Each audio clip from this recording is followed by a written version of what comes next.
Hey, what's up everybody? Rob Marzullo here, Ram Studio Comics. Welcome back. And today's video, I'm going to show you how to do a little bit of cross-hatching inside of Manga Studio. I've had more requests to do videos like this where I get a little bit more into shading and cross-hatching. So what I did here is I illustrated a elderly man's face. Just did some light ink work to kind of define the characters. I left the glasses in blue line because I'm also going to show you how I would stage line work inside the software. So let's go ahead and get to it. And essentially I would create a new layer.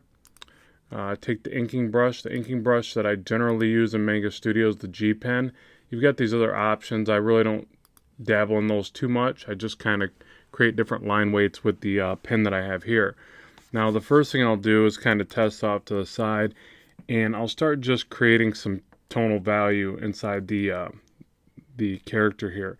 At first I'll do some pretty light lines and just get a base value kind of going. And I really don't have any rhyme or reason to how I do this other than trying to make the lines look somewhat clean and just, you know, consistent. One thing I like about Manga Studio is you can put down a nice amount of lines and the Control Z's will actually jump based on how quick in succession you put those lines down. So if you take your time and you were to just slowly add a line here and there, the Control Z will go back one at a time or maybe a couple at a time. But if you're really quick about putting your lines down, like I said, in succession with a bunch of them, it'll take a group of those away, which is really nice because with cross-hatching, you can find yourself adding all these little details and then finding yourself stuck in the way that you can't go back very far. And you can adjust that in the preferences of Manga Studio, which is really nice. So this one isn't going to be just on cross-hatching. I want to show you a few of the interface controls, one of which that I've just found that I really like, and that's the I don't know what they call it, but it's a bendable line tool. Let me see where that's at. Yeah, the curve tool. It's really neat. I'm going to use that for the glasses, so I'll show you that here in a bit. So yeah, at first I just do a little bit of line weight and you know, a little bit of feathering. One thing I like to do when doing cross hatching is put down a variety of line thicknesses and line weights, and also using the layers to make it easier for me to kind of get through this whole process. You know, so I'll keep my initial cross hatching on the one layer there. And I just kind of play around and feel out the form. You know, I'm trying to round out the character's face and not get you know, too many flat spots or too much hard to read areas. And I think that's another reason why using the different line weights is so important, because if you do one consistent line value all the way through, for one, it's going to look a little bit more boring and uninteresting to look at. Two, it helps show a little bit of separation in your shadows and your tone so that you can get a little bit more of a rounded, you know, resemblant of a 3D form on your sketches here.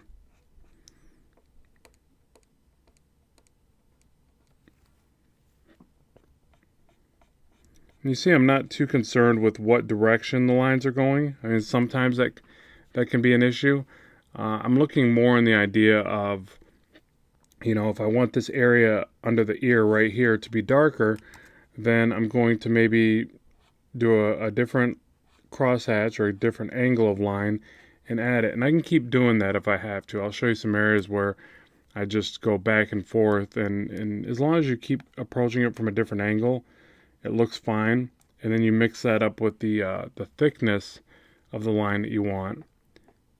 You know, sometimes I'll do these little fat pointed lines real short. To me, that shows a little bit darker, shorter shadow. This shows a larger gradient shadow right there.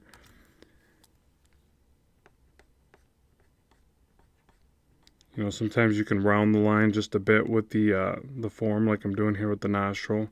Try to curve, you know, add just a little bit of curvature. Maybe a line going across like that.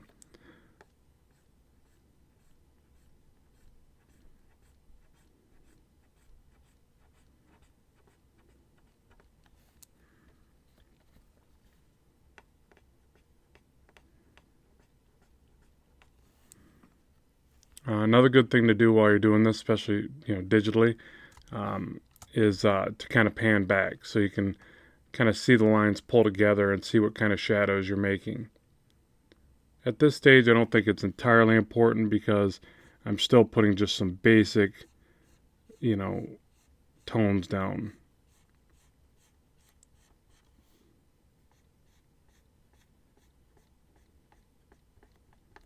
If you notice, these aren't very dark. They're just kind of light, thin lines.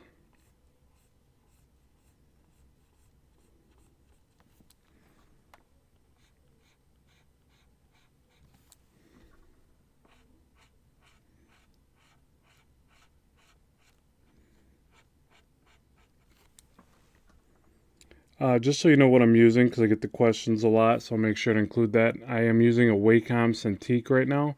So if you find that your lines are not as easily controlled as what I'm getting, that can be part of the issue. The other part is that I've crosshatched for many years. So and I like to crosshatch in my work. So it's something I have a lot of experience with in the way of I've done it a lot. I'm not saying my lines are the greatest, but so don't feel that if your lines are a little bit shaky that you're doing something wrong or you're not as good. That it's just going to come over time that you'll get a feel for how to do it. I mean, you can do these same lines on a tablet that doesn't have a screen, but what I had to do to get this same kind of line work was twist the canvas more. So in Manga Studio, you hit R for rotate, and you rotate it. And if you're finding yourself struggling getting some nice lines, try rotating the screen and pulling up or down, whatever's more comfortable to you, and you might be able to overcome it with that. And then go back to P for pen, and you can move pretty quickly doing that. And I was able to overcome getting the shaky lines even on my Intuos 5 by doing that. I eventually went to the Cintiq because I wanted better speed, and I don't have to rotate the screen nearly as much because I can now rotate my my arm in correspondence to the screen.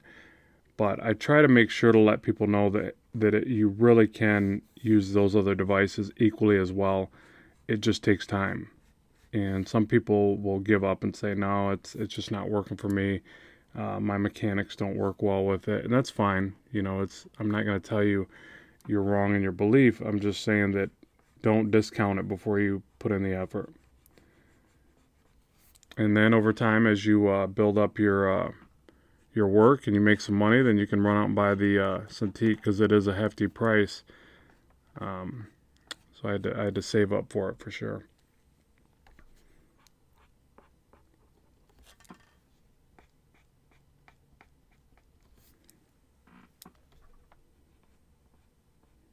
So if you see, I just kind of keep going around.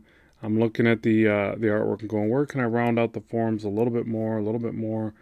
And once I get a certain amount of lines down, which is I'm almost there, but I want to give everything a kind of a once over. I'll add another layer, and then I'll add some different line weights to kind of make it pop a little bit more, give it a bit more style. Because what ends up happening to me, if you do everything this kind of line weight that you see now, it ends up looking like you're trying to illustrate, I don't know, a character on money, which, or old school book illustration, which isn't a bad thing, and definitely would be cool to do it as well as it's done on money. I think that's some of the coolest artwork I ever look at. Not that I like staring at money. I'm just saying that the artwork on those are so intense. It's really neat to study, especially on the bigger bills. Anyways, but yeah, so like if you do make all the line variations, or line weight the same, it just looks a little bit. It can look a little plain, or you have to put a really, uh, a lot of work into your line weight to get some cool depth out of it. So it can be very time consuming. But if you vary up the line weight, you can kind of get there faster, I think. But you want to be careful too not to overdo the cross hatching. It's real easy to do because it's kind of, in my opinion, it's kind of addicting. I really like cross hatching. but you don't want it to outweigh the artwork, or the initial base artwork should be good. You can't take bad line work and make it, or a bad foundation and make it look good with tons and tons of good cross hatching. It just doesn't work that way. You've got to have some good foundation there. So you want your cross hatching to be complementary of it, and just not so ridiculously overdone, like you just drank about 5 Monster Energy drinks and just started cross hatching or something. Which I don't even know if that would work. You'd probably have some really bad line work if you did that. And a bellyache.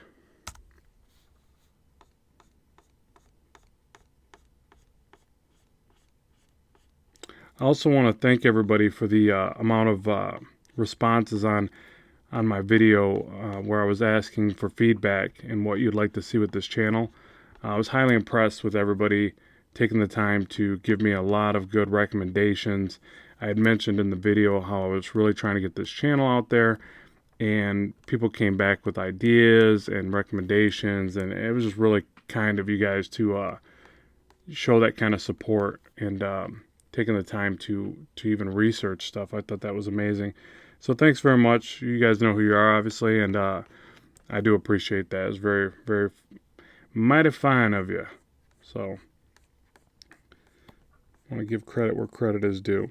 And I do want to let you know that I will be doing a video series, thinking once a month, on reviewing artwork. I may do a few drawovers with that. So keep that in mind. And what I'll probably have you do is just post to my Facebook under Ram Studio Comics, and post the artwork there. I should get it in a message, or however we got to do that, and then I'll be able to review it, and then I'll pick somebody each month, and keep in mind, I don't know if I'll be able to guarantee one a month with my current work schedule, but I'll do my best. And I'll take the time to review it. I'll give some insight. Keep in mind, I'm not some big wig, Marvel, DC art, or whatever, some big time illustrator. So I'll give you my, my meager advice, however you'd say that. But I'm not going to be overly critical, because I just don't feel that I'm the guy to do that. So I'll give you some tips, and I'll try to make it as pleasant and painlessly as possible for both of us, because I honestly don't feel, like I said, that I should be critiquing other people's work. I still have a lot of things I have to improve on my own work. So hopefully it'll be good for both of us. I'll see if I can do it without pulling teeth.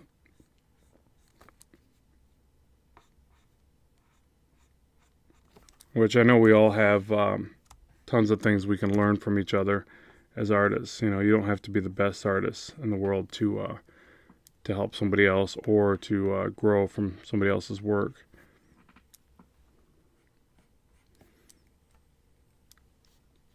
All right, so another one I'll do here under the brim, or the brow of the, the brim of the hat. I'll draw kind of a line for a guide there.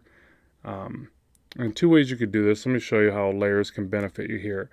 Command Z to go back.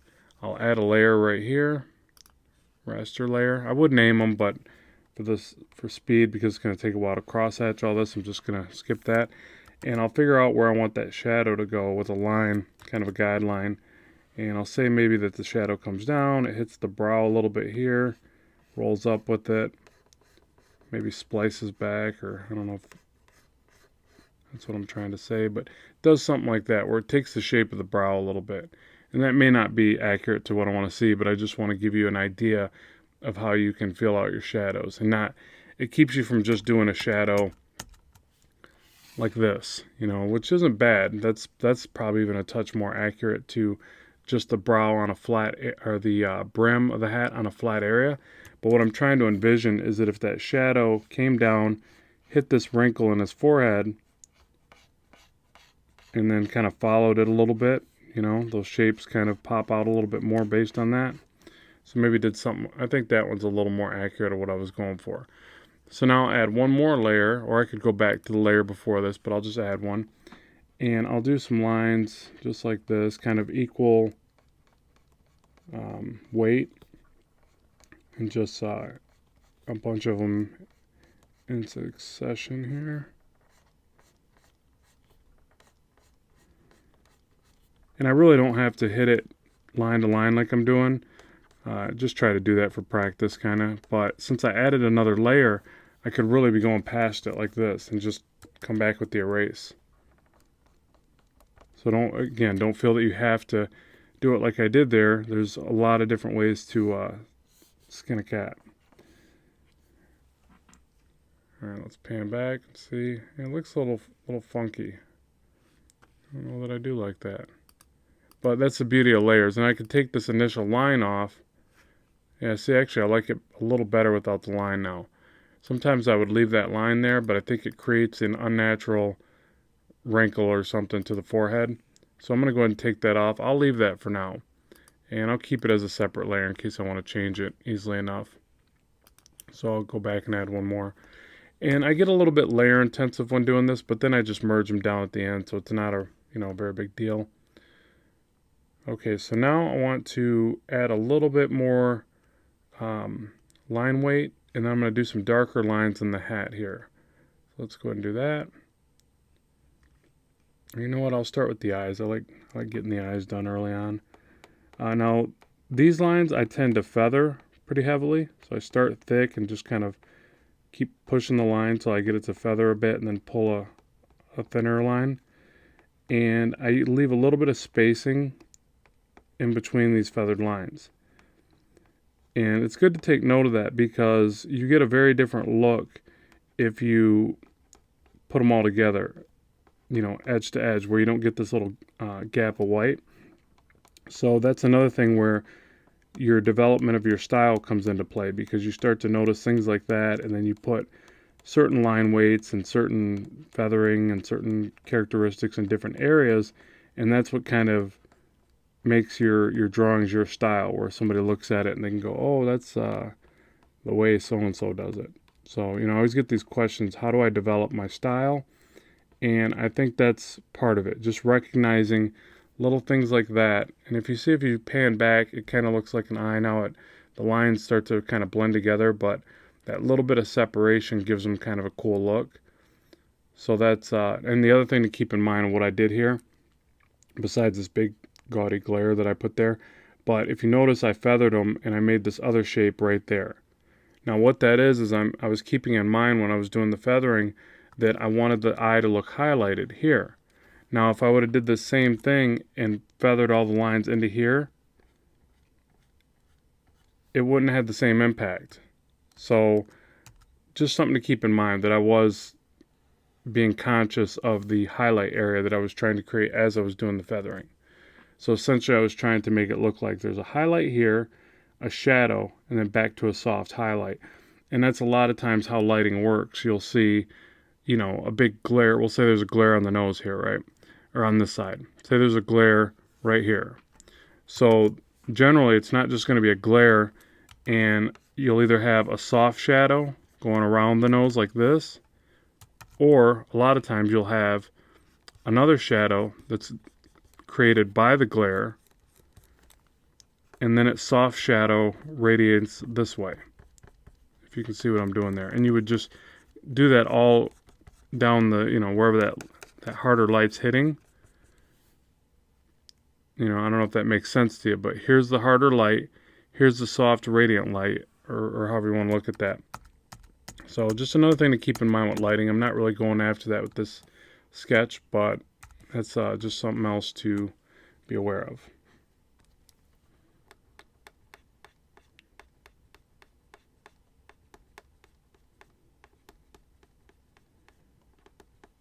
And I'm realizing how messy my lines are now that I'm really up close and personal to this thing. But that's the beauty of lines pulling together the further back you get. And that's another thing to keep in mind too, is when you do this stuff, that not to get so bent up on the cleanliness of the lines up close. You have to always pan back. Like these types of lines, I like to be up close to do them when I'm feathering like this. but I have to be aware of how they look back here. Alright, so now I feel like those eyes got a little bit more life, and it's because, like I said, the thickness of the line work and the small gaps in between the lines as I feather them. Okay, and I'm sorry, I think I already had the hair done, didn't I? Yeah, I should have left that blank, but just to show you how I do the hair, it's real simple. I'll do it off to the side here to show you. I just basically do a little bit of thick, couple line breaks, maybe a thick one going down this way, couple line breaks, thick and line breaks, and back and forth. And that's really all I do. I mean, there's no, it's not exceptional. It's just, I keep in mind that I want some gaps in there as much as I want those thick lines. Not for them to be even or anything.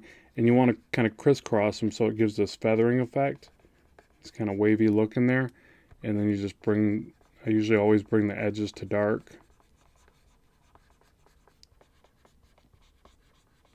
Kind of encapsulate the shapes or whatever. And that's pretty much how I do basic texturing of hair. So that's the skinny of it. Alright, let's see. Let's get that hat going here.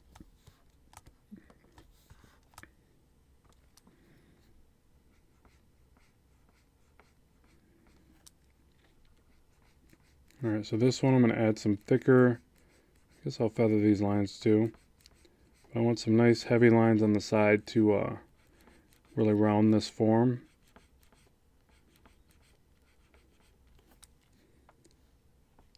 And keep in mind I could be spotting some good blacks in this to really make this pop out a different way or give it a better look. But I'm just trying to focus on showing you some cross-hatching techniques. So I'm not doing a whole lot of solid blacks.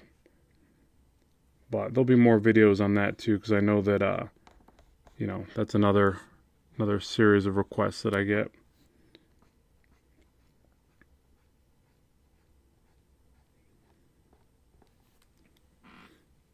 Okay, so now, and then right here where the break is, I'll do some, I guess, seam line. I'll do some more little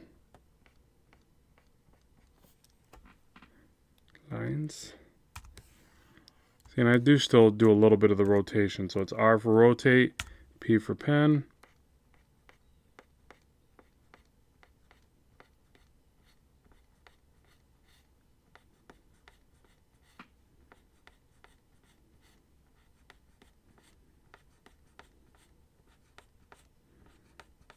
Again, just doing a couple quick pulls.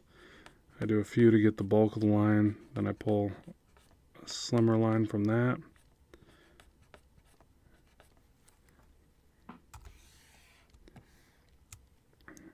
And the bottom of the brim, I'll just do these little short ones.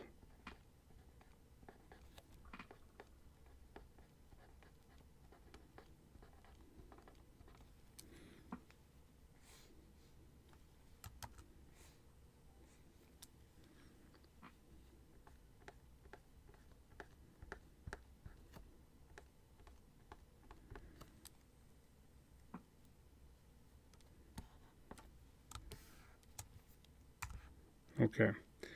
Alright, so now let's see what else we can do to bring this form out.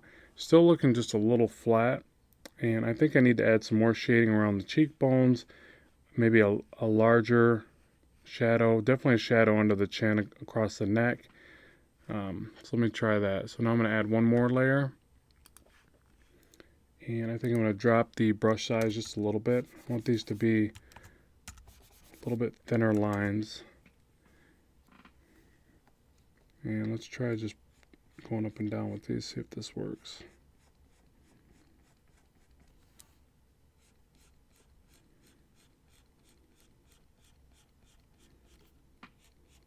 And this is just experimenting, seeing if this look will help round the form out more.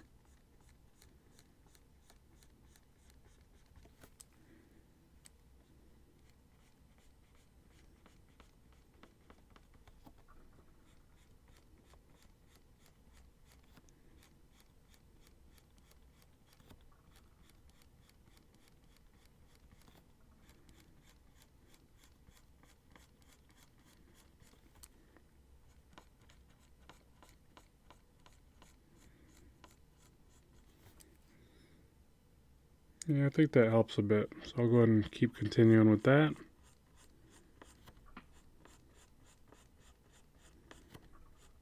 You know, another little cheat for you, FYI, is you could say you're having a day where you just feel like your lines are coming out nice and smooth and you're just feeling good about it. You could just sit here and create a bunch of line patterns like this on various layers, save them out, and then reuse them. I know, it's a bit of a cheat, but you're going to have those days where you're just not gelling like Magellan, and it might help you to have little shortcuts like that. You just grab that layer and manipulate it into place. You know, you even have warp features. I know I don't mean to get all Star Trek-y on you, but you can sit there and take some of these layers and warp them into shape. So that's kind of neat too. This software is actually pretty darn powerful. And just so you know where that's at, in case you don't know, I'll show you what I'm talking about really fast. Just throw some ugly lines down. And go to, where are you, warp, layer, no.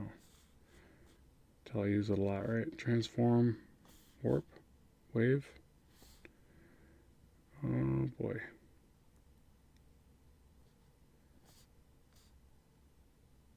Where is it? Where did you go, warp? Transform, mesh transformation? Yeah, here it is. Alright, I thought it was warp. What am I thinking of? Anyways, I guess I got Star Trek on the brain. But you could just warp this into place. So you can do all kinds of neat little features if you want to warp your line work into a shape of a cheekbone or whatever. I'm not going to get into doing that a whole lot with this character, but I do want to show you the ability of it. And then even more so, it's pretty cool. You bring out the rollout bar, and where's it at? Here? Yeah, let me move this where we can see it. And you can change. Oh, maybe it's because I already warped it into place. Let me check. Edit, transform, mesh transformation. Yeah, right here. So you can up the amount of lattice points. See that? And it gives you a larger grid. And then you can move those points around in more detail. So at any rate, just give that a go if you want to try that for your line work. It applies obviously to a lot of different things, not just line work, but I thought it was kind of neat to try with that one day and figured I would share that with you.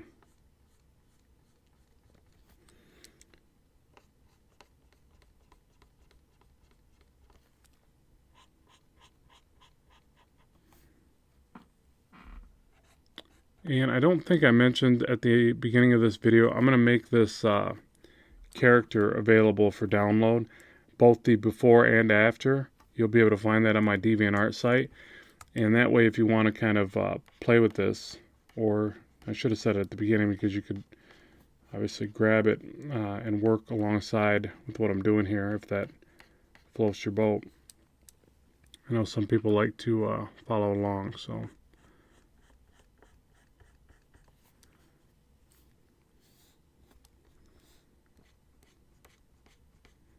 And I really just keep adding lines and playing around with it. It's no real science to it other than I'm trying to picture that there's a basic light source over here. Can't draw an arrow today. And that's about it. I'm not really doing any complex lighting. Just a basic kind of, I don't know if you'd call this daylight, but it's just a basic light.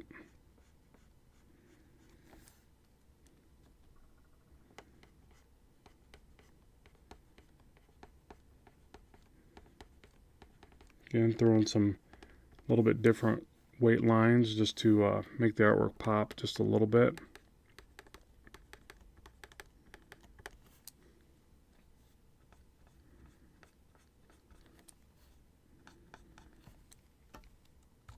Alright, and now we'll do a bit of shading under the neck. And I think I'll just make these lines go vertical at first.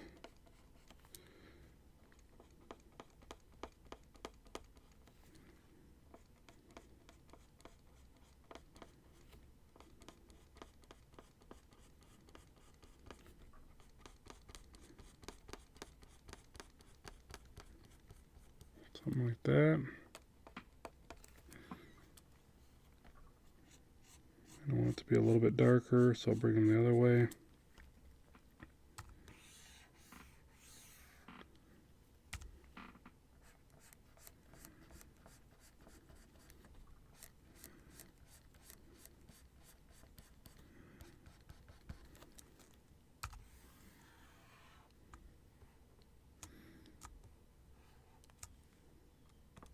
Alright, another thing I'm going to show you is how you can really just keep cross-hatching. It doesn't, I mean, you probably don't want to go too many different directions, but I'll show you how if you just keep adding some different directions, you just kind of keep intensifying the crosshatch, which can be neat for some different effects.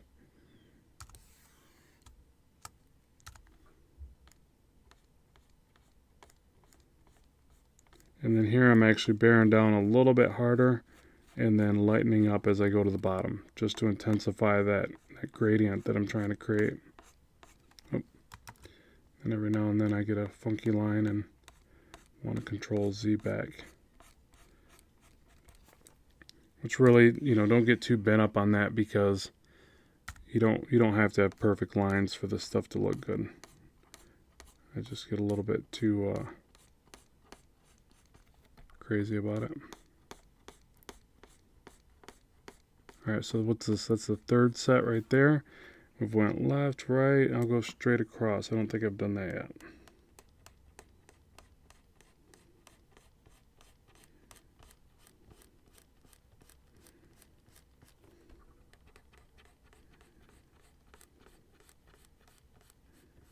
Or somewhat straight across.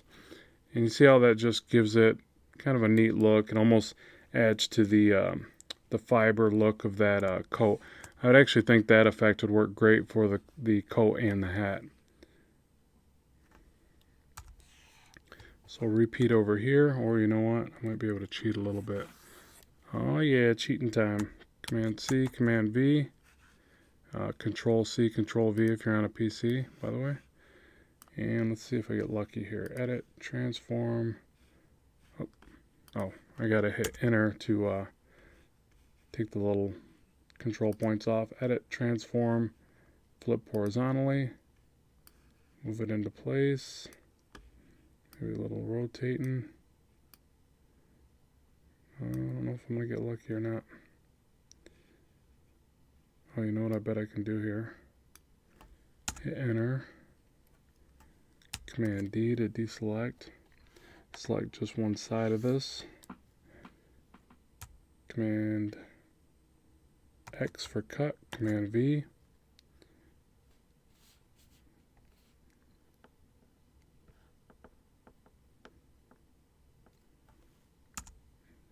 Alright, so basically I just separated these from one another.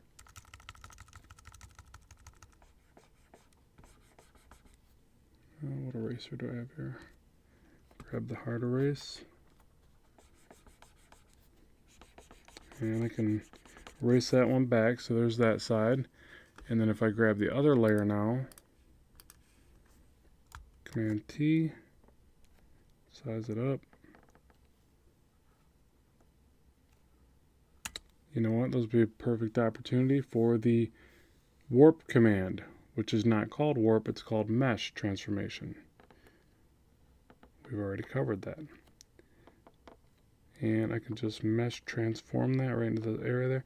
And it's just a little quick time saver. I mean, yeah, it is a bit cheating, and maybe I cheat my abilities to master that. But, this stuff can get time consuming. So if I can save a little bit of time there, I'm going to do it. So sorry. Alright, so now I got a little bit of shading on the collar here I want to add, and then I want to show you how to do the glasses real quick, and we'll bring this to a close, because I know this thing's got to be pretty, we've got to be into some time here, so I probably lost most of my viewers at this stage.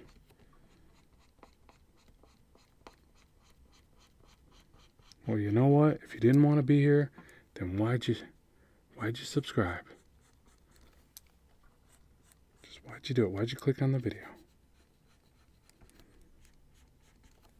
No, I get it. I do make some of these videos a little too long, but just so you know, for anybody that is watching out there right now, some people seem to like it and others don't. So I guess that's the thing that we kind of covered in the last video too. That I'm just gonna have to do both. We're gonna have some short ones and we're gonna have some longer ones, and hopefully that'll appeal to everybody. All right, so there's a little bit on the shirt there, just to give it a little bit more to look at. Yeah, you could just keep going and going. You could add more wrinkles and a little bit of texturing so it looks more like a shirt. Okay, so now for the glasses, because I think this is a pretty neat feature that should help a lot of people too. And if you start getting to this level and you're pretty happy with what you got, just start hitting Command E and merging these down. I'm decently happy with it all, so I'm going to merge it all the way down to, all the line work that I've applied. Oh, wait, I missed a little bit there. Bring that down, just drag it, Command E. Okay, so now for the glasses and the line tool. And I'll add another layer again, just to safeguard myself. And we'll grab the curve tool. Yeah, curve tool. This thing is cool. Okay, so now all you do is you click, hold, don't let go of the left button or whatever you're using to click and hold. Go to, I'd say you're like right here before the bend starts to change to another curve. See, you kind of have to get, decent at this, but it's pretty neat. So you click, hold, let go where you want the curve to stop, and then you drag, but you're not holding anything, you're just moving the mouse now. No buttons are clicked. And then click one more time to release. And that's it. And so now the only tricky part is making sure that you click right at the end of the last line, go into the next where you consider the bend to go before it changes direction again, pull, click. And that's it. I mean, it's pretty darn nifty, if I do say so myself. And you can get pretty good with it. The only thing I've noticed, see that little hiccup in the line? It's not a big deal. Let me zoom in, I'll show you what I'm talking about there. Because I didn't click just right at the end of it. The only thing that would make this better, and I haven't researched this tool enough to know, is if it had a snap to at the end of that line. So if you guys at Manga Studio are paying attention, I would recommend that. If it's not already in there, and then at which case I sound like a complete moron. Alright, so pull it. And if you notice, I'm just going to where I think the curve gets almost too extreme, and I've got to create another bend. Now I do get that funky little line right there, because I probably could have did one more short bend and then another, but I'm going to live with that. That's not, it's not totally offensive to me. So if you want, a little bit nicer curve, you could just go say here and go here. You can really control that bend really well and pretty quickly. I mean, it may seem like this isn't the fastest thing, but that's because I'm taking my time to show you. I could really fly right through that. And then to show you the ability to match it, let's take the line and go, I'll just go one line thinner. So I hit the brush key, the bracket key to the left to make my brush size down one time. Let me check it real quick. Yeah, it's almost hard to tell, but that's fine. That's what I want. I don't want it to, I'm trying to do the frame of the glasses, but I want to show you how well you can pretty much line this up.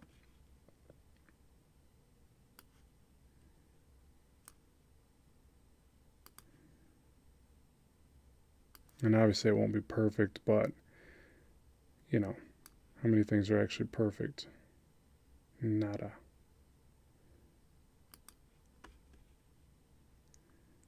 Probably should have went down a little bit further on that line. Let me see here.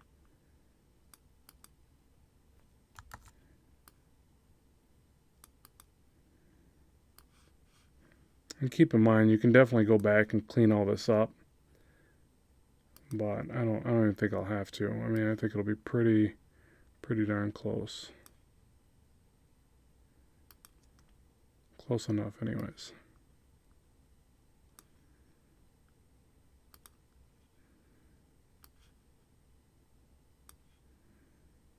And you want to pick and choose your battles with this tool. Basically, just use it on areas where you feel that you want more of a cleaner, kind of mechanically drawn look or whatever. You don't want to use it over your entire drawing. So you definitely want to mix freehand with this type of effect. Like this, I'll tell you what, this would be great for doing your cars. If you got to illustrate cars, you can definitely mix this tool in and get some really neat effects. In fact, I'll probably be doing that real soon. I think that'll be another video that'll be good to show anyways. I think a lot of people struggle with cars, so myself included, but I've learned a few techniques. Okay, so there's one side of the glasses. I kind of made these bifocals, but that line I would just basically throw that in with a freehand. Pull that really quick so I can try to get a straight line.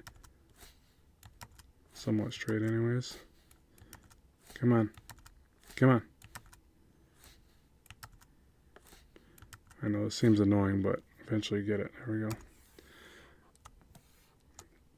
Alright, so that's a little bit of the bifocal. And then the glare would be, well, I'll wait to do the glare because I'm going to actually cheat on this one too. So now I'll take the pen. Another cool thing in Manga is just hold the shift and you can just trace out the solid flat lines like that.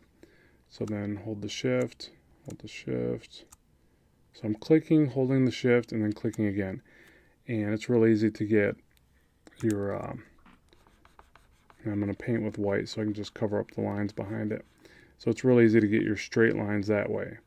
So use those two together and you can do some really neat little mechanical drawings or whatever you got to do, architectural, stuff like that.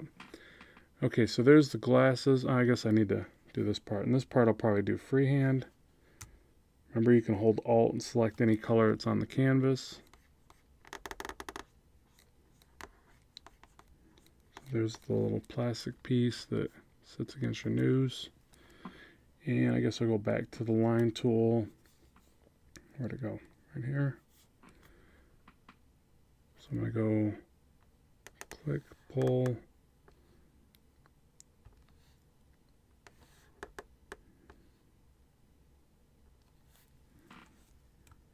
Something didn't work out there.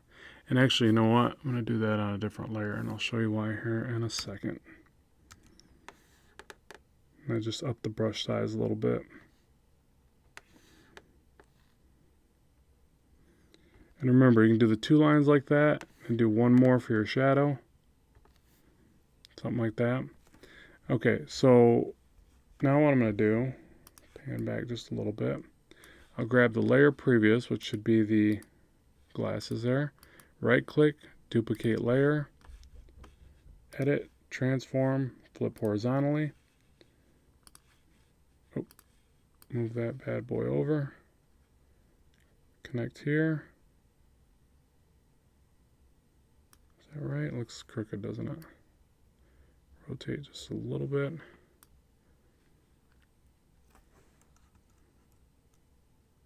Something like that. You get the point. And then he could have sat on his glasses anyway, so they could be a bit bent. Alright, Command E to merge those together. I'll go ahead and merge the middle piece too. So there's the glasses. So I'll add one more layer.